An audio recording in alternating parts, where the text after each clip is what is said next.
Magandang araw ng Martes mga kaibigan, September 3, 2024.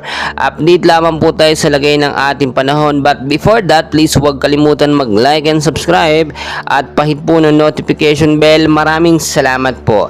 Patuloy pa rin po natin binabantayan ang pagkilos at direksyon nito nga pong si Bagyong Enteng na ngayon po ay patuloy na kumikilos pa northwestward over Isabela. Ang mata po ng Bagyong Enteng mga kaibigan ay namataan po ngayon na may data po na malapit po sa vicinity of Ilagan, Isabela. As of now, ang kanyang hangin ay nagme-maintain po ang lakas sa 85 km per hour.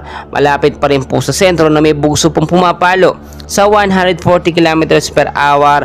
Pa northwestward po ang kilos sa bilis naman po na 25 km per hour. Mga kaibigan, hindi pa rin siya totally nakakalabas ng ating bansa. Ang ilang bahagi ng ating lugar ay nakataas pa rin po ang storm signal number 1 hanggang signal number 2. Inaasahan po within the next 24 hours, eto pong si Bagyong Enteng ay may posibilidad na mas lumakas pa at maging isang ganap po na super typhoon. So maging handa pa rin tayo mga kaibigan, no?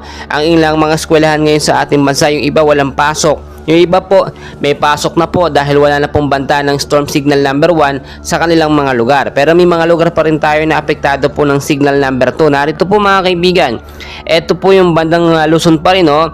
Ilocos sa norte, Apayao, Kalinga at northern portion po ng Abra ay nakataas pa rin po ang storm signal number 1. So maging mapagmatsyag po tayo, tignan natin ang panahon, no? Kasama pa rin po dito, no, ang Babuyan Island, Isabela at northern portion po ng Quirino. Kaya makakaranas pa rin po kayo ng maulap at maulan na kalangitan sa hapon at sa gabi.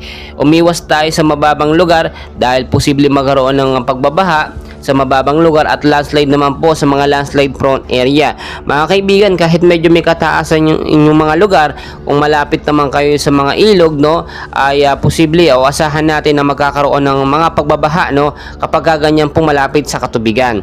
Mga kaibigan, ito naman pong storm signal number 1 na sa Luzon area pa rin pero ibang bahagi naman po dito po sa Batanes, sa Ilocos Sur, La Union, eastern portion po ng Pangasinan ay patuloy pa rin po makakaranas ng storm signal number 1. Ang ilang bahagi din ng Abra, Mountain Province, the rest po ng Ifugao, Benguet, Nueva Vizcaya at the rest po ng Quirino, kasama na po ang central portion ng Aurora at ito pong northern portion naman ng Nueva Ecija.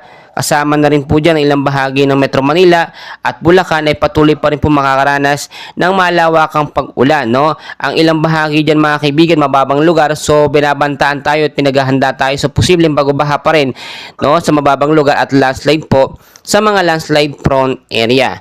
Ngayong araw po mga kaibigan, meron po tayong heavy rainfall outlook, no? Heavy to intense rain po ang mararanasan na may 100 to 200 mm po ng pag-ulan dito po sa Ilocos Region, Nueva Vizcaya, Quirino, Isabela, Apayao, Abra, Benguet, Zambales at northern and central portion po ng Aurora. Heavy to intense rain po ang mararanasan na may 50 to 100 mm sa pag-uulan dito po sa Bataan, Tarlac, Nueva Ecija, Bulacan, Rizal, Metro Manila at the rest po ng Cagayan Valley, kasama na po ang Cordillera Administrative Region. Heavy to intense rain pa rin po ang mararanasan na may 100 to 200 mm sa pag-uulan dito po sa Ilocos Sur, kasama na ang Abra. 50 to 100 mm din ang pag-uulan ang ilang bahagi naman ng Ilocos Region at Benguet. Mga kaibigan, no, pinapaalala ko, may bagyo ngayon, umiwas ang paglabas-labas sa ating mga bahay, no, kung wala namang importanteng gagawin or lakad. Kung lalabas naman ng bahay, ugaliin magdala ng payong, jacket, kapote, panlaban po sa mga biglaang pag-ulan. So mga kaibigan, lagi ko pinapaalala, always know the weather before you go para safe at handa po tayo lagi sa anumang banta ng panahon. Maraming